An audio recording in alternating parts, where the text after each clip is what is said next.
People have always thought that humans are the most intelligent species on the planet Earth, but actually they're the third. The second most intelligent species on Earth is the dolphin, who has always known the planet would be destroyed soon. They tried to tell people about it, but their communication attempts were mistaken for tricks. In the end, all the dolphins left Earth on their own, leaving a simple message behind: "So long and thanks for all the fish." Meanwhile, in the England countryside, Arthur wakes up to discover his boring routine is being interrupted by a construction crew outside his house, intending to demolish the building. Arthur rushes to lie down on the ground between the house and the crew, arguing with the head engineer because nobody told him anything about this. The argument is suddenly interrupted by Arthur's best friend Ford, who brings a cart full of beer to distract the crew while he drags Arthur away to the pub. While he has more drinks than usual, Ford starts acting strangely and says he's an alien from another planet. To prove it, he reminds Arthur that they met when Ford tried to introduce himself to a car and Arthur pushed him out of the way just in time. Ford still feels he owes Arthur for saving his life, and now he wants to save his friend from Earth's incoming end. However, Arthur's distracted by a picture on his phone of a woman named Trisha, which makes him sad. He had met her at a party and the two of them had hit it off, but when Trisha asked Arthur to come with her to Madagascar to look for adventure, Arthur turned her down because he liked his peaceful British life. At that moment, a flashy man named Zaphod cut in and took Trisha away, but Arthur never stopped thinking about her. Their chat is interrupted when Arthur hears the sound of demolition and runs back to his house, where he sadly discovers his home is already gone. Suddenly the area is covered by a huge shadow and the crew runs away when a giant spaceship appears in the sky. Ford isn't surprised, he just hands Arthur a towel and tells him to hold tight while he lifts his thumb, which has a glowing hitchhiking ring that takes them right into the ship. This spaceship is commanded by a bad-tempered and bureaucratic alien species known as Vogons, and at that moment the Vogon captain sends a message to the entire world announcing that there have been plans to build a hyperspace expressway in the galaxy, so they'll have to destroy Earth to get it out of the way. The planet suddenly finds itself surrounded by Vogon ships and all humans panic right before Earth explodes, only leaving dust behind. Meanwhile, Arthur learns that Ford is a journalist that had been working on the Earth entry for the Hitchhiker's Guide to the Galaxy, a universal guidebook with tips for any planet you may want to visit. The existence of aliens is shocking, but Arthur doesn't care. He just wants to go home, so Ford has to inform him the Vogons destroyed Earth. While Ford tries to find a hole in the wall to send a new signal with his ring, Arthur reads about Vogons on the guide, learning they're the most unpleasant species in the universe and that their poetry is a form of torture. Suddenly the Vogons see both men on the security cameras and immediately send a warning through the speaker, but Arthur can't understand what they're saying. Ford inserts a little fish in his ear and explains it's the Babel fish, a little alien that will translate everything you hear into words you can understand. A bunch of Vogons show up and capture Arthur and Ford to tie them up for the captain, who proceeds to read poetry to them. Ford squirms in pain, but Arthur doesn't get what the big deal is, although to be fair he can't even understand the poem. When the captain asks for their opinion, Arthur lies and says it was great, offering a full analysis of the emotional impact. However, the captain takes it as an insult and orders that the duo shall get thrown out. The Vogons ignore Arthur's and Ford's pleas and push them out of the ship. Then the duo floats in panic for a few seconds until suddenly, shapes around them begin changing until a spaceship appears. Now Arthur and Ford find themselves shaped as sofas inside this very round ship, but as soon as they scream, they revert to their usual figures. In another part of the ship, Zaphod, who turns out to be the president of the galaxy, is watching the news about how he stole the ship, which is known as the Heart of Gold. At that moment, Trisha interrupts him to announce the system has detected hitchhikers, which the ship picked up by mistake when they used the improbability drive. Zaphod is worried that they may be with the Galaxy Police Force and gets his gun, but Trisha decides to be cautious and sends a robot instead. This robot turns out to be Marvin, who lives in a constant depressed state and can only say negative things about a situation. Marvin picks up Arthur and Ford and guides them through the ship's corridors, where they notice every door talks as they walk through them. Meanwhile, the Vogons set out thousands of ships into hyperspace to go after the Heart of Gold. When Malvine takes the duo to the president, Zaphod's first instinct is to try to shoot them, but he immediately recognizes Ford and the two of them hug because they're distant relatives. Arthur is in shock because he remembers Zaphod from the party, but Zaphod doesn't have any idea who he is. Then Trisha shows up too and Arthur is delighted to see her, but when he tries to tell her about Earth, Zaphod takes Arthur aside and threatens him into keeping the secret. Arthur is creeped out when he sees Zaphod has a second head hiding in his neck. It turns out that you can't be president with a whole brain, so Zaphod carved it out. He also has an extra hidden arm that he uses to hit Arthur and embarrass him in front of Trisha. Suddenly hundreds of Vogon ships appear out of the blue and the Vogon captain together with the Galaxy Vice President asks the group to surrender. Zaphod refuses and makes the ship go into hyperspace, making the Heart of Gold teleport to another spot in the galaxy. Afterward, Arthur approaches Trisha to catch up and shows how jealous he is that she left with Zaphod. Trisha reveals she's changed her name and shows Arthur all the cool gadgets the ship has, like a machine that reads your mind and makes whatever you're craving. She's always wanted adventure and to leave their little town, so she isn't sorry that she chose Zaphod over Arthur. When she looks for some medicine for Arthur's wound in her bag, two mice come out of it and flee the kitchen. Then Zaphod shows the group a video to explain why he stole the heart of gold. Many years ago, a supercomputer named Deep Thought was built in order to answer the ultimate question of life, the universe, and everything. It took 7 million years for Deep Thought to come up with the answer, which was 42. Nobody understood what it meant, and Deep Thought explained it only knew the answer, so they had to make a better computer to get the ultimate question.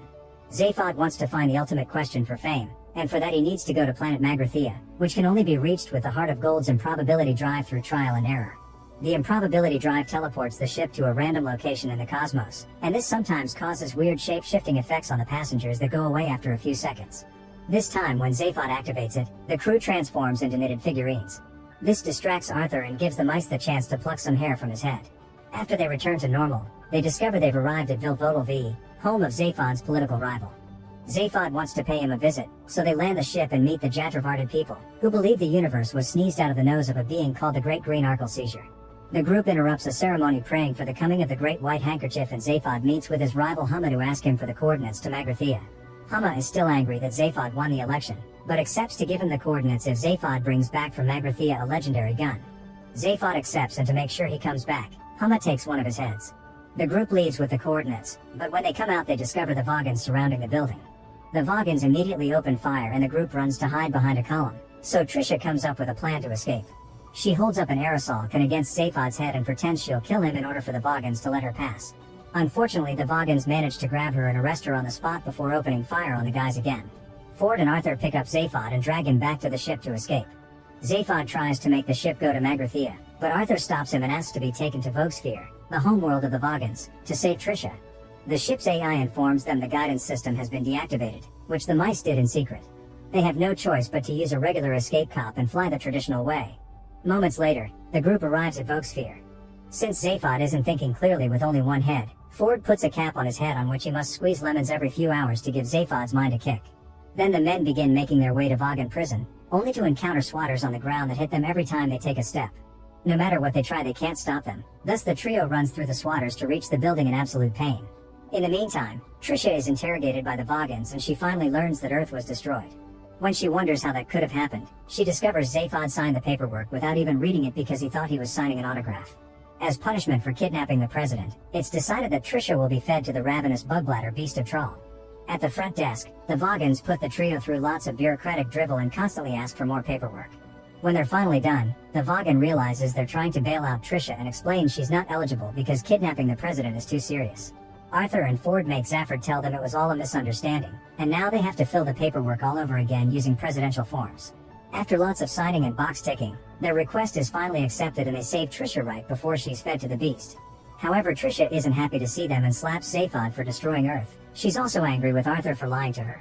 The group takes the pod back to the Heart of Gold, and while Trisha is taking a shower, Arthur approaches her to apologize and to point out that if he had said yes to Madagascar, then they would have exploded with Earth.